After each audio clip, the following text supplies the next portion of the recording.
नमस्कार, बिहार स्पेशल में स्वागत है। मैं हूं सर्वमित्रा। तेज प्रताप यादव, जिनको अभी कुछ दिनों पहले लालू प्रसाद ने अपने परिवार और पार्टी दोनों से बेदखल करने का फरमान सुना दिया था और उसके बाद से सवाल उठने लगे थे कि क्या अब तेज प्रताप यादव बगावत करेंगे पार्टी के खिलाफ या कि परिवार के खिलाफ? क्या होगा उनका राजनीतिक भविष्य? अभी वो विधायक हैं, लेकिन इसके बाद क्या उनको आरजेडी की टिकट तो नहीं मिलेगी, क्योंकि वो 6 साल के लिए निष्कासित हुए हैं। तो ऐसे में तेज प्रताप क्या अपनी नई पार्टी का गठन करेंगे या कि फिर उनको कोई और दल अपने साथ मिलाना चाहेगा? क्या चाचा नीतीश कुमार तेज प्रताप यादव का साथ देंगे या कि बीजेपी इस बार मैदान में उतरेगी ताकि वो लालू प्रसाद परिवार में और आरजेडी में फूट डलवा सके? बहुत सारे सवाल उठ रहे थे और तेज प्रताप यादव इस पूरे, जब ये सवाल उठ रहे थे तो वो चुप बने हुए थे और वो कुछ नहीं लिख रहे थे। लेकिन उसके बाद जब उन्होंने लिखना शुरू किया तो एक के बाद एक उनके ऐसे ट्वीट्स आए, जिसके बाद अब बिहार में एक नई हलचल मच गई है, एक नई खलबली है, क्योंकि बिहार चुनाव अब कभी भी उसकी घोषणा हो सकती है। अब ज्यादा वक्त नहीं रहा है।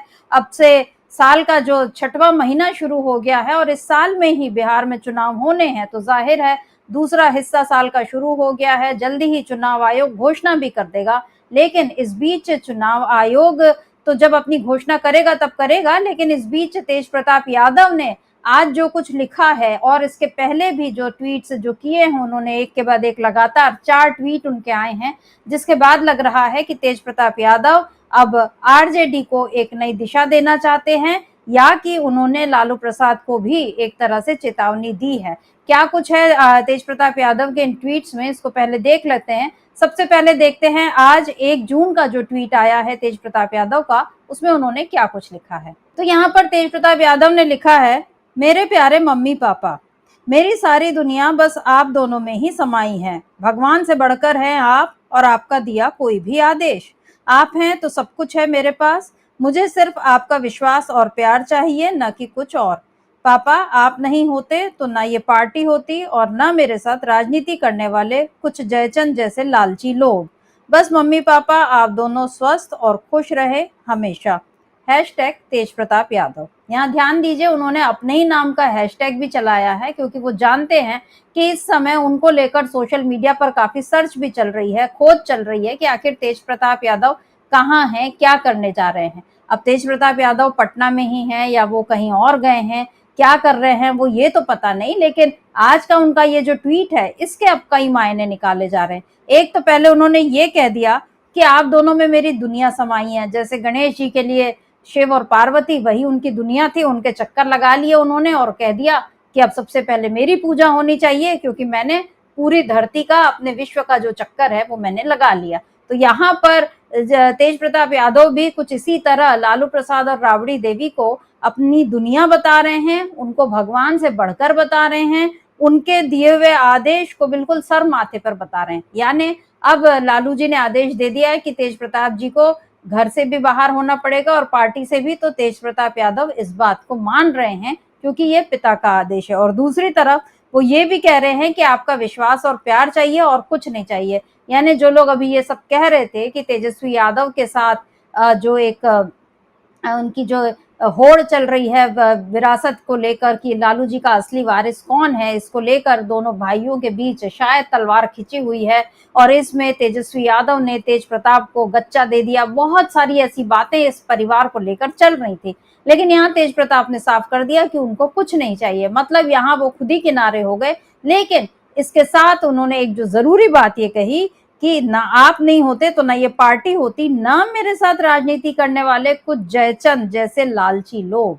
अब ये जयचंद कौन है? जयचंद आप जानते हैं कि जो देश का गद्दार था, जिसने देश के साथ गद्दारी की, और इसीलिए जब भी ये किसी को धोखा देने की बात आती है तो उसके लिए जयचंद या मीर जाफर या विभीषण जैसी उपमाएं दी जाती हैं। लेकिन यहाँ जयचंद का जिक्र किया है तेजस्वी, माफ कीजिए, तेज प्रताप यादव ने। तो किसको वो जयचंद बता रहे हैं, ये एक बड़ा सवाल है।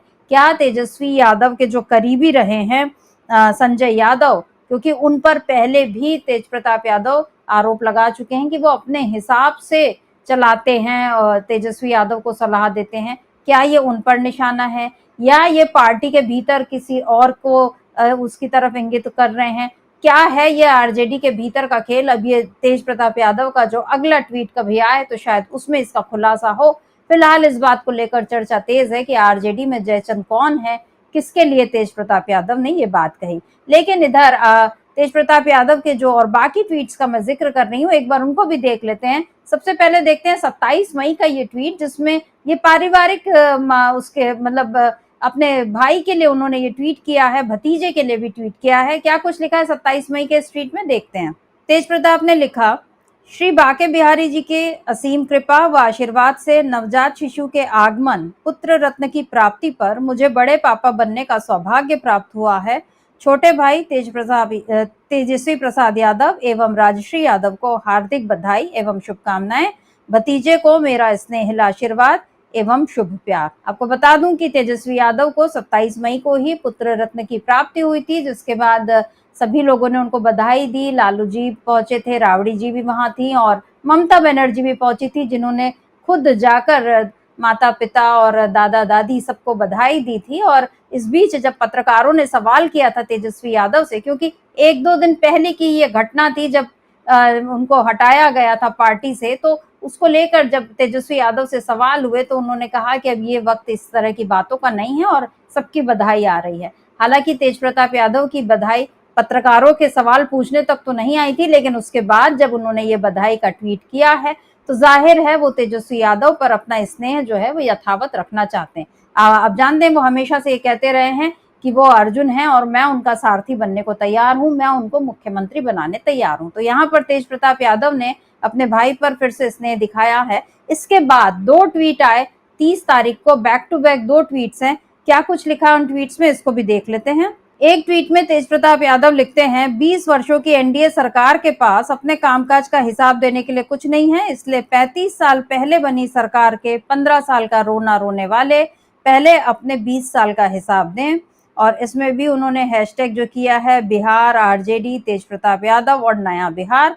साथ में दो तस्वीरें हैं, जिसमें एक में लिखा है हमारी उपलब्धियां और पूरा ब्लैंक कागज है, उसके नीचे लिखा है दिखाने के लिए कुछ है ही नहीं। एक तरफ नीतीश कुमार का आधा चेहरा, एक तरफ नरेंद्र मोदी का आधा चेहरा, यानी यहाँ पर सीधे सीधे एनडीए सरकार पर निशाना। और उसके बाद फिर उन्होंने आरजेडी के ही एक और पोस्टर को लिया है और जिसमें लिखा था कि हमारी कुर्सी का खेल है, हर विषय में फेल है। और फिर नौकरी रोजगार, स्वास्थ्य सुविधा, अपराध पर लगाम, पलायन पर नियंत्रण, भ्रष्टाचार पर रोक, नौकरशाही पर रोक, स्थिर सरकार, नए निवेश, गुणवत्तापूर्ण शिक्षा, और ये सब पे जो है ये बता रहे हैं, गड्ढा मुक्त सड़क, सब पे ये बता रहे हैं कि ये फेल है। यानी ये जो तेजस्वी यादव आरजेडी का एक ट्वीट था, उसी को तेज प्रताप यादव ने अपने नाम से भी ट्वीट किया। और उसके बाद एक और ट्वीट 30 तारीख का ये ट्वीट है, जिसमें वो लिखते हैं, बिहार में 20 वर्षों की एनडीए सरकार द्वारा दिया हुआ रिकॉर्ड तोड़ बेरोजगारी, गरीबी और पलायन है।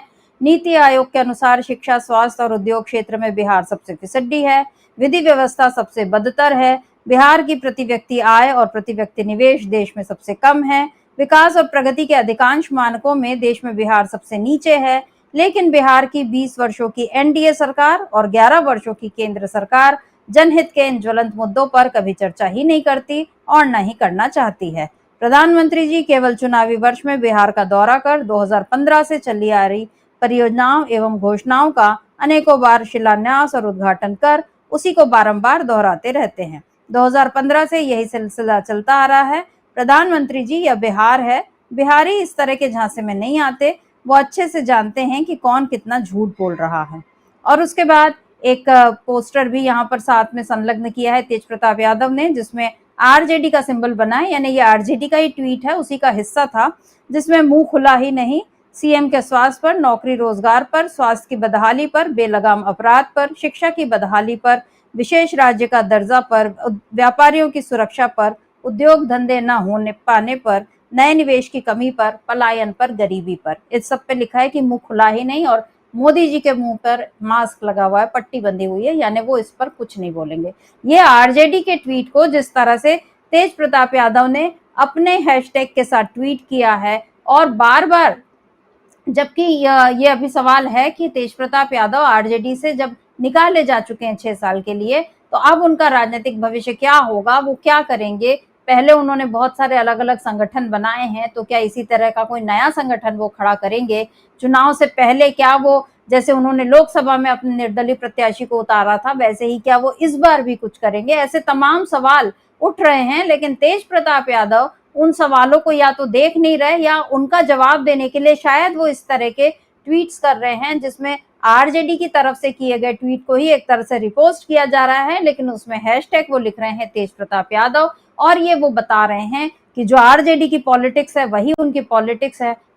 हालांकि आदेश उनके लिए सर्वोपरि है, पर अब ये देखना होगा कि पापा का आदेश मानकर वो राजनीति से अभी दूर होते हैं, नहीं होते हैं, अपने निजी जीवन को लेकर वो किस तरह आगे बढ़ते हैं। उनका और ऐश्वर्या का मामला अभी अदालत में है, लेकिन इस बीच जो अनुष्का यादव के साथ उनकी जो तमाम तस्वीरें आई और उसके बाद अनुष्का के भाई आकाश यादव के जिस तरह से बयान आए और शत्रुघ्न पासवान ने उनको जैसे पशुपति पारस ने, माफ कीजिए शत्रुघ्न पासवान कह रही हूँ, पशुपति पारस ने जैसे उनको अपनी पार्टी से अलग कर दिया है, ये सब चीजें अब बता रही हैं कि बिहार में इस समय जितना ऐसा लग रहा था कि लालू जी ने एक फरमान सुना दिया और उसके बाद आरजेडी में दरार बढ़ जाएगी और दोनों भाइयों के बीच अब बंटवारा होगा और उसके बाद आरजेडी की पॉलिटिक्स कमजोर होगी, तो यहाँ पर तेज प्रताप ने अपने इन ट्वीट से और अपने जो आज का एक जो इमोशनल मैसेज है अपने माँ बाप के लिए, उससे उन्होंने जाहिर कर दिया कि वो ऐसा कोई कदम नहीं उठाएंगे जिससे कि आरजेडी को नुकसान हो, बल्कि वो आरजेडी के साथ अदृश्य रूप से या कहें कि परोक्ष रूप से पर्दे के पीछे रहकर वो काम करेंगे और बने रहेंगे। 6 साल का शायद इंतजार करेंगे या हो सकता है लालू जी उनको माफ कर दें, राबड़ी जी उनको माफ कर दें, तो वो परिवार में वापस भी लौट सकते हैं। तो और क्या क्या होगा बिहार चुनाव में, ये तो एक अलग दिलचस्प चीजें चल ही रही हैं, लेकिन इस बीच लालू प्रसाद परिवार में जो ये तमाम चीजें चल रही हैं उसको लेकर भी ये माना जा रहा है कि बिहार की राजनीति पर इसका भी असर पड़ सकता है। तो आज के लिए बस इतना ही। नमस्कार, मैं सर्वमित्रा।